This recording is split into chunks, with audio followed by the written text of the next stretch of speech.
Saudara-saudara yang dikasihi Tuhan Yesus Kristus, dalam suatu keluarga ada sepasang anak laki-laki dan perempuan.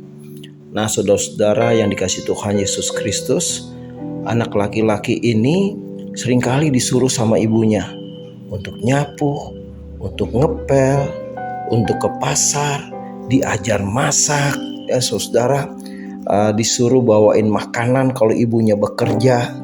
Kebetulan ibunya guru ya, jadi rantangan dibawain, bumbu-bumbu diajarin. Dan anak laki-laki ini saudara, dia merasa kok saya dibedakan sekali. Kok saya ini jangan-jangan anak angkat dan sebagainya, pikirannya banyak negatif saudara. Dia kadang-kadang udah capek, dia harus sekolah, dia harus belajar, tetapi dia juga harus rumah, ngurusin adiknya yang perempuan juga. Wah, dia lelah sekali. Sampai suatu hari saudara-saudara, dia merasa hidupnya gak bahagia.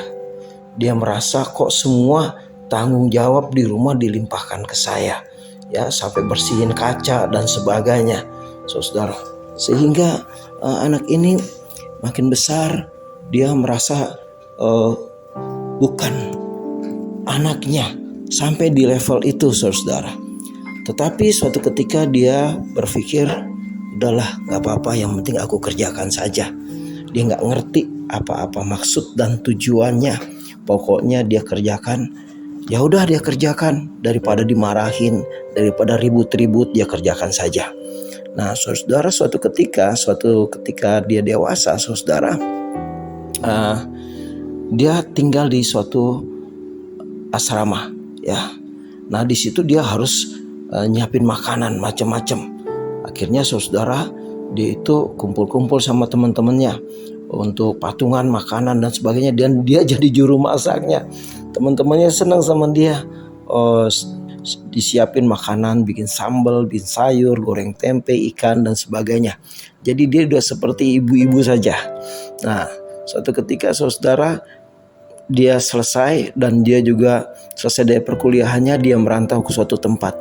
Dia juga sendirian. Dia kos dan dia sendirian.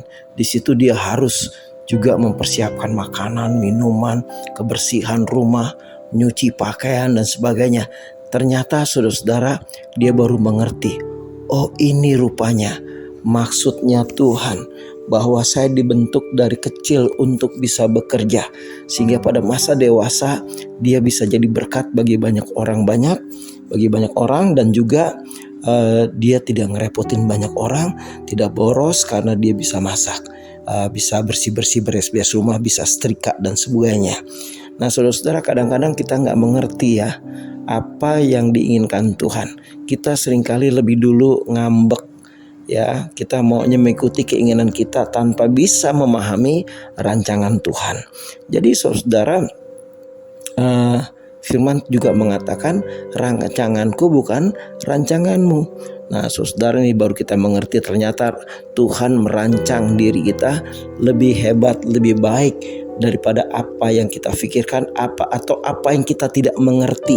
Kita mengertinya kelak. Jadi mari kita tetap mengucap syukur di dalam segala situasi, karena rancangan Tuhan pasti baik. Di dalam nama Tuhan Yesus. Demikian Senandika Gembala dari saya, Pendeta Dwi Wijayanto. Amin.